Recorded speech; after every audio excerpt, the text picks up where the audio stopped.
श्री स्वामी समर्थ। आजच्या व्हिडिओमध्ये आपण कामदा एकादशीचे व्रत, माहिती, महत्त्व आणि कथा पाहणार आहोत। व्हिडिओ शेवटपर्यंत नक्की पहा। कामदा एकादशीचे व्रत 29 मार्च 2026 रविवारला उपवास आहे। एकादशी तिथी 28 मार्चला सकाळी 8:45 वाजता सुरू होत आहे ते 29 मार्च 2026ला सकाळी 7:46 वाजेपर्यंत आहे। उद्या तिथी अनुसार व्रत आणि पूजा 29 मार्चला असेल आणि व्रताचे पारणे 30 मार्च 2026ला सकाळी करावे। का सर्वात महत्त्वाची मानली जाते कामदा एकादशी? काय सांगतात विष्णू पुराणात ते पाहूया। भगवान श्री विष्णू असं म्हणतात की कामदा एकादशीचं व्रत ठेवणाऱ्याला एकाच व्रताने कित्येक पटींनी जास्त पुण्य मिळतं। प्रेत योनीतून मुक्ती मिळून मनुष्यासाठी स्वर्गाचे दरवाजे या व्रताने उघडतात, इतकी या व्रताची महिमा पुराणात सांगण्यात आली आहे। कामदा एकादशीचं व्रत अत्यंत पवित्र मानलं जातं।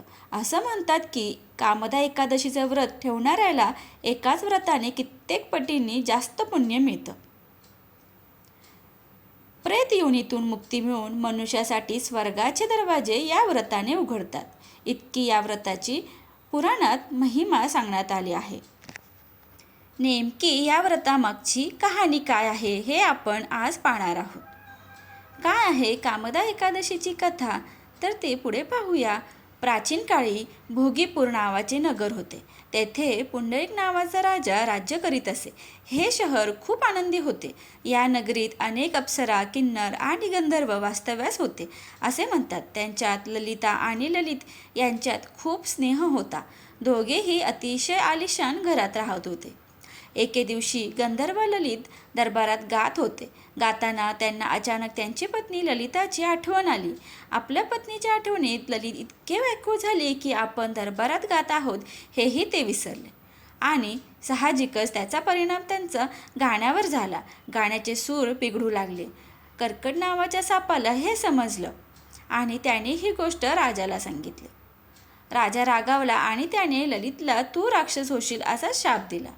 ही गोष्ट ललितची पत्नी ललिता हिला कळली आणि तिला फार वाईट वाटलं। आपल्या पतीला वाचवण्याचा विचार ललिता करू लागली। ती शृंगी ऋषीच्या आश्रमात गेली आणि प्रार्थना करू लागली। शृंगी ऋषी म्हणाले की हे गंधर्व कन्ये, तू कोण आहेस आणि इथे का आली आहेस?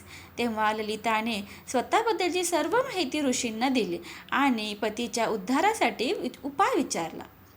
ऋषी म्हणाले की आता चैत्र शुक्ल एकादशी येणार आहे, जिचे नाव कामदा एकादशी आहे। कामदा एकादशीचे व्रत करून त्या एकादशीचं पुण्य पतीला अर्पण केल्यास तू असुर योनीपासून मुक्त होईल।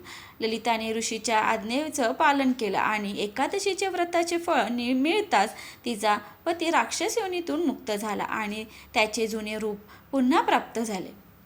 त्यानंतर हे दोघे पुन्हा एकदा आनंदाने राहू लागले। विष्णू पुराणात या कथेचा संदर्भ पाहायला मिळतो।